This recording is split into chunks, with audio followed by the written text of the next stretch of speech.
আমরা তাদের শ্রদ্ধা শুভেচ্ছা ও অভিনন্দন জানিয়ে আজকের এই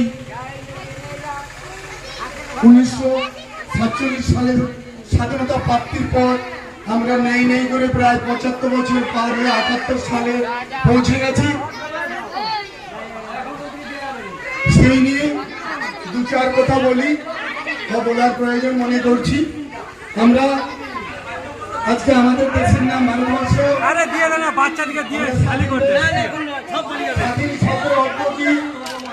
স্বাধীন মানে আমরা আমাদের দৃষ্টিভঙ্গি